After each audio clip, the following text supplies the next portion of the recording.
السلام عليكم ورحمة الله وبركاته، متابعين القناة الأعزاء.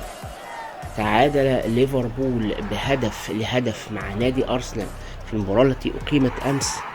أحرز هدف ليفربول النجم محمد صلاح. قال أرنولد في تصريحات لشبكة سكاي سبورت: كانت المباراة بالضبط كما توقعناها، كانت قوية للغاية، صعبة للغاية، لأنهم فريق رائع، وقد واجهنا بداية صعبة، لكننا قاتلنا من أجل العودة وقدمنا أداء جيد جدا.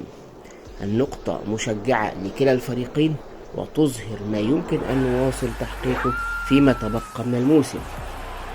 يتعلق الأمر بالعقلية حقا، لقد بدأوا بشكل أفضل، وكان لديهم عدد قليل من الكرات الثابتة، وكان لديهم زخم أكبر مما فعلناه، ثم أيقظنا الهدف. لقد عملنا بجد ووجدنا طريقنا للعودة إلى المباراة. هدف بلمسة رائعة من محمد صلاح، أعتقد أنه كان بإمكاننا المضي قدما والفوز بالمباراة. أما بشأن تمريرة محمد صلاح لأرنولد، فقال أرنولد: إذا كان لدي الوقت والمساحة على الكرة فإنني أبحث دائما عن محمد صلاح وعن اللاعبين المهاجمين الآخرين، أحاول اللعب للأمام بقدر ما أستطيع.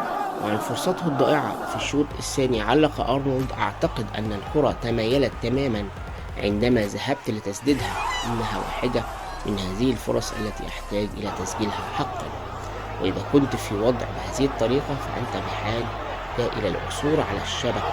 قد خلقنا الكثير من الفرص، وفي يوم آخر إذا صارت الفرص والقرارات في صالحنا فسنفوز بالمباراة. ومن المحتمل أن تكون هناك ركلة جزاء لصالحنا، أعتبره هدفا آخر، لكنه لم يسير الأمر في صالحنا.